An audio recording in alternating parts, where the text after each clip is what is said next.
Hey guys, welcome back to the channel. This is part 1 of What If Naruto Became a Fallen Angel. If you guys enjoy this what if, and want to see part 2 of it, comment down below, and let me know. And go ahead and check out other what ifs in the channel. Before we start, please do support for more awesome content. Don't forget to subscribe and leave a like, and also share this video with your friends. So let's start this video. Pain. That is all Naruto felt as he plummeted deeper and deeper into the endless void of Kaguya's portal. He could scarcely remember how it all happened, even if it had only occurred a few moments. The extent of the pain his body was going through was so great that he couldn't even hear the voices of the tailed beasts inside of him calling out for him. From what little he remembered, he knew that they had managed to seal away Kaguya. That he was certain of. However, with the last bits of her power, she managed to push him through one last portal, or rather most of him, as his left arm hadn't been able to pass through before the gate closed on it. Without a master to control it, the portal was left without a proper exit, leaving the sole inhabitant of the void no mean of escape as far as he knew. The conditions of the dimension were slowly becoming more and more inhospitable to him. His clothes had already been ripped apart, and his skin was now starting to vaporize. Using the last of his strength, he was able to open his eyes enough to see a small light far from him, yet slowly coming closer to him. All he could do was smile and hope his body held out to come out alright. And with that, Naruto's life as a human end. The blonde's corpus fell until it finally reached the light. Azazel was having a pretty bad day. He had just found out that more of his agents had gone rogue of him and joined a group called the Chaos Brigade. His already small and weakened faction was slowly dwindling away as more of his brothers and sisters were lost in battle against devils. Normally this would go against the treaty set in place during the last Great War, but unfortunately it was almost always his men who started the conflict. The fallen angel was brought out of his thoughts as the area in front of him exploded in a mesmerizing burst of light. Being forced to avert his eyes, he couldn't quite see what was going on, but once the light faded, he was able to see a teen on the soft grass of the park he was in. The blonde teen was wearing nothing, but he could see that the body had suffered large amounts of damage, and had even lost an arm. As he walked over, he saw that, while the body seemed to be human, it had an incredible amount of power within him. Lastly, noticing the lack of movement of the blonde's chest, he assumed that he had died. Azazel hummed as he crouched next to the corpus. He could feel the power within the teen doing everything in its power to preserve the body, and maybe even revive its host. It was unlike anything he had ever felt before. The energy inside the body could only be compared to that of the yokai, yet this was far more potent and felt complete. If he had to compare this boy's energy to that of the yokai, it would be placed in a whole new level. While the senjutsu and yujutsu some like the Nekomata could use was powerful, the body's power made it seem like a lake compared to an ocean. Just as he was about to decide to stop wasting time in an already dead human, an idea struck him. Reaching into his pocket, he pulled out a small midnight blue orb. I think this might be the best opportunity I have to test this. I hope this works, he said, smirking as he pushed the orb deep into the blonde's blood-covered chest. He couldn't help but laugh in joy as a massive magic circle-looking seal appeared under the blonde. He jumped out of the range of the seal before it erupted into a column of black light with golden sparks dancing around to both within and out of the pillar. The black light faded away. The teen's body, which at one time been lifeless, now had the steady movement that signified breathing. The blonde's body had been nearly completely restored minus the severed arm. I can't believe that actually worked, Azazel said to himself as he patted himself on the back for a job well done. Walking over to the formerly dead body, he felt the power within the body growing larger by a decent margin. Well, better take him to a place to rest and see what I can do about his arm, he said as he picked up the blonde teen. Out of his back, 12 jet black wings sprouted before he took off into the air. Sometime later, Naruto's eyes slowly opened to find himself in an unknown bedroom. The place looked like it belonged to someone with an above-average amount of wealth back in Konoha.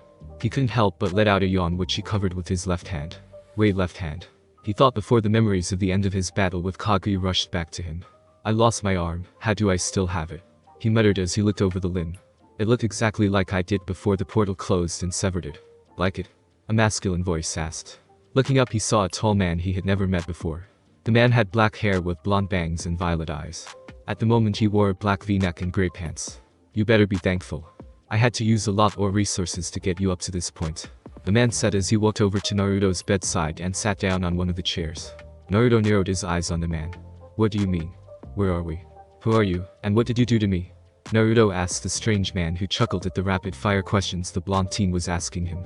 Whoa, slow down, kid, the man said, stopping Naruto's stream of questions. To start things off, my name is Azazel, may I get your name? The now named Azazel asked Naruto, who was still studying him. None of his sense were telling him not to trust the man in front of. Even the empathy ability he gained from Kurama didn't detect anything. Sorry, my name is Naruto Uzumaki. It's nice to meet you, Azazel. Naruto said to the man who smiled at the blonde who didn't seem to use any honorifics like most people seem to use in the region they were currently in. The pleasure in all mine. As for what I meant by using resources on you, I should explain to you the condition you were in when I found you. Azazel said as he cleared his throat a bit. Naruto waited for the man, slightly annoyed that he seemed to be taking his time. You were dead. Azazel finally said. Naruto's jaw dropped when the three words that formed the sentence reached his ears and were processed by his brain. Dead, he asked out in shock before looking over his body one last time to see if anything is different. So is this the afterlife? He asked the purple eyes man. Azazel laughed at the boy's reaction to hearing that he died. From what he had observed, it wasn't really that rare for one to think that way. No. I use an item I created to revive you as a member of my faction. The man said to the blonde who tilted his head to the side, showing that he didn't understand what he meant. I meant that I gave you another chance at life by turning you into a fallen angel. The man with golden bangs explained to Naruto. What a fallen angel? Naruto asked Azazel. He had never heard of this faction the man spoke of, nor had he ever heard of a fallen angel before in this life. Azazel sighed as he pinched the bridge of his nose. It seemed that the team before him had no prior knowledge of what he was talking about. A fallen angel is an angel that fell from the grace of God and was casted out of heaven. This only seemed to further confuse the blonde. Sure, he had heard of words such as God and angel from his encounter with Nagato and Konan, but he never heard them spoken of in the way the strange man spoke of. It seemed that the more Azazel explained to him, the more confusing it all became due to the added layers of information. I don't follow. By God, do you mean like the Shinigami? Naruto asked the fallen angel who looked like he wanted to slam his head into a wall. Okay, I guess I'll explain it all. Azazel said before giving the blonde Jinchuriki a quick history lesson of the past between heaven, hell, and the Grigori. To say that all that information was a lot to take in was an understatement, but even then Naruto managed to wrap his head around it. So basically, I died and you turned me into a fallen angel in order to revive me. Naruto said in a questioning tone, asking for confirmation that what he said had been correct. Azazel smiled and nodded his response, which prompted the blonde's head to drop. So am I correct to assume that whatever you did to me restored my arm as well? Nope. Azazel said as he reached over and pressed a button that blended in with Naruto's skin that caused the back of his hand to lift up, revealing a gun barrel. In order to get your arm back, I had to use my knowledge on the sacred gears I told you about before to create a prosthetic one. I even added a few features like a light gun and a few other fun ones. He said as he clicked another button, causing the hand to shoot out with a wire attached to the back out and punch through the wall Naruto was facing. Azazel grimaced at the sight of the new hole in his wall. I'm going to have to fix that. Whoa.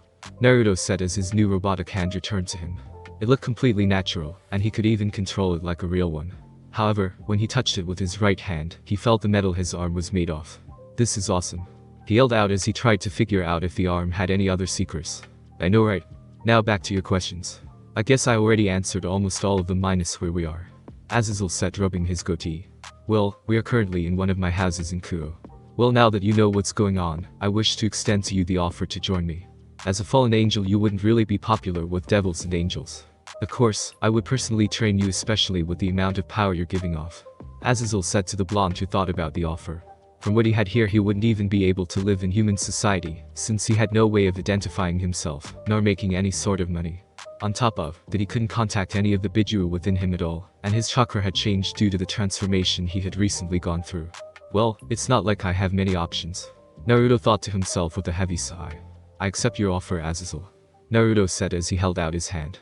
The governor of the fallen angels smiled widely as he took the blonde's hand firmly and shook it. He knew he hadn't made a mistake when he decided to bring Naruto back to life. He only had one of those blasted things made so far, and even then, it was still a prototype he made using his stolen evil pieces. Getting more of them to make any more was easier said than done. Then let's be off. He yelled before dropping an outfit that looked just like his on Naruto's lap. Get dressed, he said before leaving the blonde by himself. I can't believe I may never get to see them again. Naruto thought to himself as images of all his friends flashed through his head and ended with Hinata, where his mind lingered for a bit before they faded away. His hands clenched the sheets as a few tears fell from his eyes. He couldn't imagine living without all of them, to never see them again. To never share a laugh with them again. Lastly was his dream to become Hokage. Well, it wasn't anywhere near as important to him as his friends. It still hurt him knowing his life goal was now out of reach. He looked at his hands. He had nothing to even connect them to him. Not even a single picture or memento. All he had left of them was the memories he made with them. However, another part of him told him that they wouldn't want him to simply wallow in their memory. Standing up from the bed, he dressed himself in the clothing Azazel had given him and left the room. Leaving the room, he found Azazel preparing some food in the kitchen. Naruto walked over to the man to see what he was making. He found that he making some strange kind of meat formed into strips and eggs. Azazel noticed Naruto's presence next to him and smirked. Strange what the humans of this world come up with. We never had things like this in heaven. The fallen angel said. Yeah. Naruto said, still a little depressed, that he could never see his friends again. He didn't know many time-space ninjutsu that weren't related to seals. If he had something like the Kamuya or Kaguya's Yumatsu Hirasaka, he may have been able to discover a way back, but he didn't even know Harem. Azazel looked at the blonde with a sad smile. He could understand what he was going through to a degree. He too was forced to leave his home when he sinned and left behind a few people he cared about. Well, Naruto, the food is about ready now, he said as he picked up both pans from the oven top and split the food into 2 portions. Walking over to table, the governor of Fallen Angels set down 2 plates and sat down in front of one of them. Well, you better start eating before it gets cold, he said before he started to eat himself. Naruto walked over to the table and sat in front of the other plate. Looking at the food curiously, he picked up a piece of the meat and sniffed it a few times. Not sensing anything wrong with it, he placed it in his mouth and started to eat. It's good. Not as good as ramen, but still good, Naruto commented as the two ate in silence. Well, once we're finished here, I'll start your training, Azazel said, leaving the table. Naruto finished shortly and walked after the man. I guess the first thing we should do is learn just how much power you have, the fallen angel said as he led the blonde down a door into a massive underground training area. Naruto's jaw hung a bit loose as he looked around at the ever-expanding area. The entire place looked like a massive mountain range that extended far beyond the limits of his eyes. Looking back at the door they had passed through, he just saw nothing. What the hell? Naruto asked as he picked up one of the rocks to see if it was all real. It didn't take long before he was able to confirm that the entire place in fact a real place. It even had nature energy for him to absorb. Nice, right? Took me forever to create the machine to make this possible, Azazel said to the blonde, who looked at the man as he allowed his wings to come out of his back. Naruto took a step back at the sudden appearance of the 12 black wings that came out of Azazel's back. Azazel smirked at the face Naruto was making at the sight of his wings. An angel's wings are a way of indicating how powerful they are. One can range from a single pair, which is the weakest, to 6 pairs like mine, which is the highest rank. Now don't be sad if he wasn't able to finish, as Naruto decided to try and summon his wings. 12 jet black wings busted out of Naruto's back just like they did from the older man's a few moments ago. 12, Azazel yelled out. Naruto laughed a bit and scratched the back of his head. After he saw the wings, he wanted to check how he compared to the man who gave him a second chance at life. It almost felt natural to him. It was like flexing his walking or flexing an arm. It felt like a part of his body. I'm guessing this is a good thing, Naruto asked the man who had quickly regained his composure. Good. This is great, Azazel said as he counted the amount of wings Naruto had just to make sure he wasn't just seeing things. This was far beyond what he had expected. He had thought that it would have been something similar to what happened to a reincarnated devil, which rebirthed them as a low-level devil. I never really expected this. However, I believe the best way to test one's power is through battle, Azazel said, getting into his stance. Naruto smiled and retracted his wings. As cool as they looked, he had no idea how to use them, nor did he know how they would affect his fighting. Started off by summoning over a dozen clones. Azazel's eyes widened at the sudden appearance of the multiple copies of the reincarnated fallen angel. To Naruto, nothing really felt any different other than feeling stronger overall. He could feel a second form of energy inside of him that wasn't chakra mixing into his chakra system, making his already powerful chakra even stronger and denser. Azazel ducked under one of the clone's punches and needed it in the stomach hard enough to destroy it. 2 of the clones homed in on him. The elder fallen angel flew back as one of the clones tried to kick his legs out from under him, while the other one tried to kick his face. Before he could destroy them, 3 more clones came from behind holding kunais. 3 spears made out of light appeared and pierced through the clone's stomach before they could reach him. The 2 clones he had dodged before attempted to attack once again. Both were quickly destroyed by 2 quick punches from Azazel. I got to admit, I never expected you to have something like this, the governor of the Grigori said to Naruto before kicking in another clone into one of the mountains. The real Naruto came out from behind the fallen angel and slammed a Rasengan into Azazel's back. The fallen angel went flying away from the group of clones by the force of the attack. Azazel stabilized himself in midair and waved his hand, sending several spears at the group of Narutos. The mass wave of spears of light was able to destroy every single clone left. I hope that didn't kill him, Azazel said jokingly before Naruto appeared next to him. Crossing his arms, Azazel was able to block Naruto's kick, which sent him only a few feet back. Another spear appeared in Azazel's hand, which he used to block Naruto's Rasengan. Wielding the spear like a staff, he knocked away Naruto's hand and hit the blonde on the left side of his face, sending him into a large boulder. I gotta admit, that attack you hit me with before hurt, but you're going to try harder if you want to beat me, Azazel taunted the blonde, who stood up from the rubble. The Jinchuriki of all nine-tailed beasts smirked as he wiped a drop of blood from the corner of his lips. The hit to the face was comparable to one of his teammate Sakura's punches. "I'm going to make you regret those words," Naruto said, entering his six-path sage mode. Azazel raised an eyebrow at Naruto's transformation. The clothing he had given the blonde had been completely replaced by a light-colored coat with a dark-colored bodysuit underneath that covers his torso that reached down his arms to the knuckles, down his legs, and stopped just above his sandals, which also changed color to a golden orange. It also had a light-colored circle, where his navel would have been, as well as golden Nagatama markings around his collar. When the back of the coat was the image of Strange with 4 rings around a dot above 9 Nagatama. His eyes had changed, so that instead of being blue, they were yellow with a cross-like pupil. The 6 whisker markings on the blonde's face became thicker, and now resembled rectangles. Naruto's hair was glowing the same color as his coat, and how had 2 horn-like banges. Behind him were 6 small black orbs. Naruto vanished from sight in a burst of speed, and appeared in front of Azazel with a black rod in hand. The fallen angel sidestepped the attack and tried to pierce Naruto through chest with his spear, only for Naruto to push it out of the way with the palm of his left hand, and kicking Azazel into a mountain. The rock surface cracked under the force of the collision, but the kick wasn't enough to seriously hurt Azazel. "Now that hurt," Azazel said before flying at Naruto, who flew into the air to avoid the incoming attack. Taking off into the air after the blonde, Azazel flew behind the blonde, who was slowly getting farther and farther away from him. "Get back here," Azazel yelled as he fired several spears of light at the flying blonde. Naruto stopped flying, and used one of the black orbs behind him to form a shield which blocked the hail of attacks. Azazel flew past Naruto, and drew a sword made out of pure light. The energy-covered blonde formed a black staff from one of the spheres behind him, and charged at the black-winged angel. The 2 weapons collided with enough force to shatter some of the mountaintops. Azazel felt the bones in his arms crack from the force behind Naruto's attack, while Naruto relatively fine. The 2 fought for dominance for a few seconds before Naruto overtook him and knocked him back. Naruto formed a tailed beast bomb in his right hand, before firing it at the fallen angel. Azazel only had time to cover himself in his wings before the attack detonated on him. The black orb exploded in an explosion large enough that it damaged the surrounding mountains. Naruto was forced to cover himself in a spherical shield made from one of the truth-seeking ball to avoid being injured by his own attack. Once the attack ended, Naruto floated inside the barrier in the middle of a massive crater. A few meters in front of him was Azazel, who despite using his wings to protect himself had taken a large amount of damage compared to before, leaving him covered in a few burns. "You little bastard," Azazel said, chuckling as he wiped off dust from his arm. "Well, time's for the kid gloves to come off," Azazel said, summoning a spear in each hand and charged at the blonde. Naruto formed 2 short staffs from his truth-seeking bow, and flew towards the incoming fallen angel. The 2 attacks collided with one another. Naruto spun it with the intent of knocking off the head of his savior, but Azazel managed to react in time and ducked under the attack and jabbed forward. The 2 clashed a few more times. Each time they did, they traded blow at speeds where they almost left after images. Azazel was the one to break off as he was taking far more damage from Naruto's much stronger attacks. Naruto flew back, and turned both of the staff back into their original forms, and raised his right hand up. "Senpu, Rasen Shuriken," Naruto yelled as he formed a massive orb made out of lava with 4 rotating blades spinning so fast they looked like a circular blade. Naruto threw the massive attack at the fallen angel, who flew away from the attack that was cutting through any mountains that got in the way.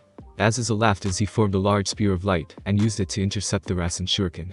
He never expected Naruto's attack ripped right through his spear. The rapidly approaching attack slammed into him, sending him through several mountaintops before it expanded rapidly. Naruto watched as his attack detonated and created a dome of energy that dwarfed any of the mountains in the area. He was shocked how much larger it was compared to the one he used before during the war, even with the same amount of energy. Naruto slowed down and floated a few feet from the Grigori leader, laid with a smile on his face. His entire body was covered in small cuts. "So what did you think?" he asked the older man, who laughed at the question. "What did I think? I think I used my one chance to turn a human into a fallen angel on the perfect guy," he said, laughing, prompting Naruto to laugh as well. "I got to admit, I wish I had taken you seriously from the start. You completely caught me off guard with that transformation. But at least I can say you have 12 wings for a reason, and that's without knowing how to use light energy," Azazel said to the blonde, who smiled at the compliment. However, he couldn't help but curse the blonde a bit because of the pain he was feeling. He had been shocked how powerful Azazel was. The man wasn't as near as strong as Kaguya or Madara in his final form, but he was comparable to Madara while he was under the Ito Tensei. "You didn't do that bad yourself," Naruto said to the fallen angel as he landed on solid ground. Looking at Azazel, he saw his body covered in burns from the explosion. His shirt had been completely incinerated by the blast, yet he was able to survive.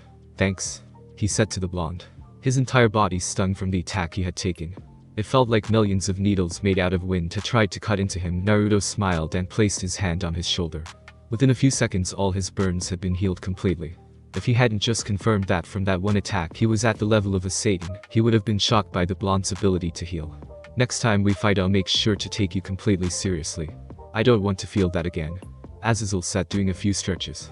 Well, I guess we can stop for a break, then I can train you to fly. Naruto looked at him a bit confused as he started to float once again. Did I hit you too hard? I can already fly. Naruto said questionably. Azazel chuckled. I meant fly with you wings. Unless you plan on transforming every time you need to fly, but I suggest you keep that as a last resort. Besides, by the time I'm done with you wouldn't need to use it to kick ass. The semi-blonde man said to the Uzumaki, who smiled and nodded.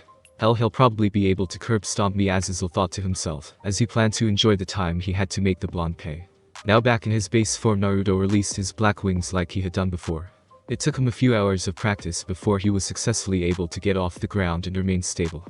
Azazel was having way too much fun watching Naruto fall down to the ground when he lost stability or crashed.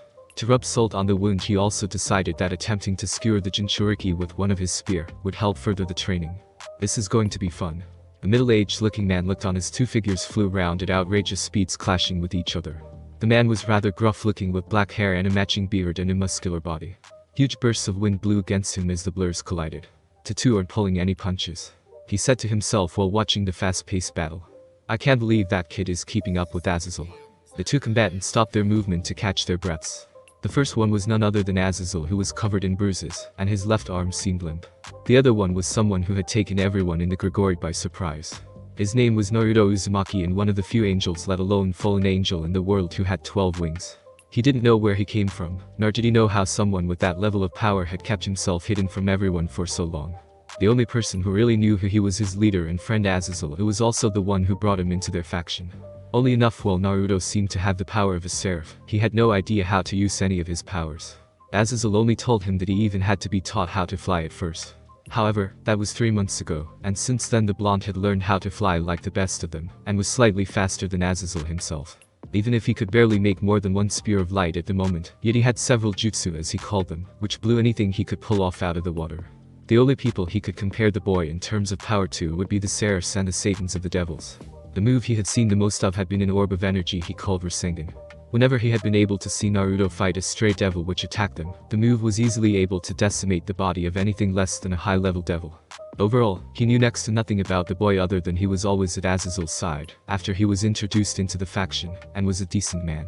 It did bother him that his friend had kept almost all information about their new ally from him, but he knew that for whatever reasons it was for the best at the moment. His watch started beeping. Looking down, he saw that the timer he had set had ran to 0. Azazel, time's up, he called out of his friend. The semi-blonde looked over at him and waved him off before forming another spear of light and charging at the younger fallen angel. Naruto also ignored the muscular man in favor of charging at Azazel.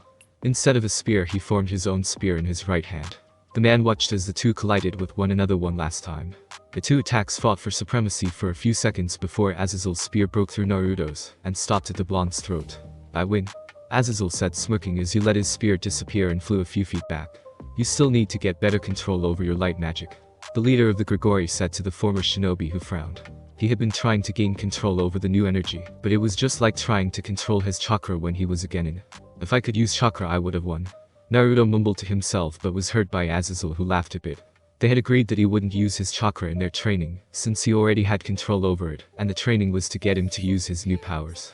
Naruto, this is to help you get control over your new body and powers, Azazel said before looking over to see the muscular man flying over to them. Brachial, what do you think of my young student?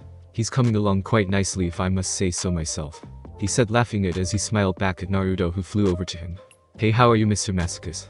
Naruto asked, causing his teacher to laugh madly at the nickname the blonde had given his friend. He may or may not have told the Naruto a few too many things about some of the other angels. Brachial eyes narrowed on the blonde, who was enjoying the annoyed look on the fallen angel's face. You told him that? Brachial asked Azazel, who scratched the back of his head while laughing nervously. Never mind. You're late for your meeting with the leader of the yokai in Kyoto, he said to his leader, who looked a bit annoyed that he had to go to a meeting. Azazel rubbed his chin for a few seconds, trying to figure out how to get out of going to the meeting. Sometimes he hated being the leader of the Grigori. His gaze turned onto Naruto, who was making fun of Brachial. Then I hit him, Naruto, as part of your training you have to go to this meeting in my place, and work out a treaty to stop fighting between some of our more troublesome members and their yokai. Azazel said in a grandiose fashion as he found a way to get out of the meeting. Naruto's neck nearly snapped when he turned at Azazel. What? You just want to get out of doing your job? Naruto accused his teacher, who smirked at him. Baracle couldn't help but sigh at the way the two acted. He should have known that his old friend would try and pull something like this. Sorry, but you need to learn how to deal with some of the other factions in this world, Azazel said smugly as he justified a reason for passing over his responsibility to his young student. Now get to it, he said to the blonde, who mumbled insults towards the older fallen angel. Naruto flew towards the door of the training area and left Barakiel and Azazel to Sepal.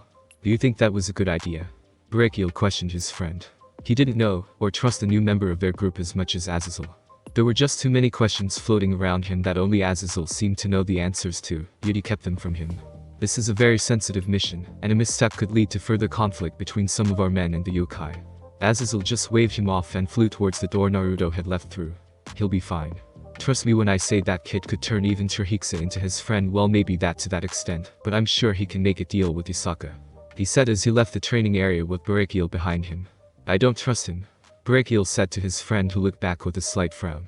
I know I haven't told you much about him, but I know he can be trusted, Azazel said to the bearded man, who frowned a bit before accepting the fact that he wouldn't be able to convince the stronger fallen angel. With Naruto. Where the fuck is Kyoto? Naruto yelled as he flew over the country called Japan. He had realized after he left that he had no idea where the meeting was to take place. He had been flying around the island country for about 10 minutes, and he couldn't tell which city was which. I really should have paid attention when Azazel tried to get me to learn geography, Naruto said in his head. Maybe Sage Mode would help, Naruto said to himself as he stopped to gather some energy from nature. He had learned early on that the energy of this world had some kind of malevolent feel to it, but it didn't hold a candle to how Kurama's chakra used to be, so for him, it was easy to ignore.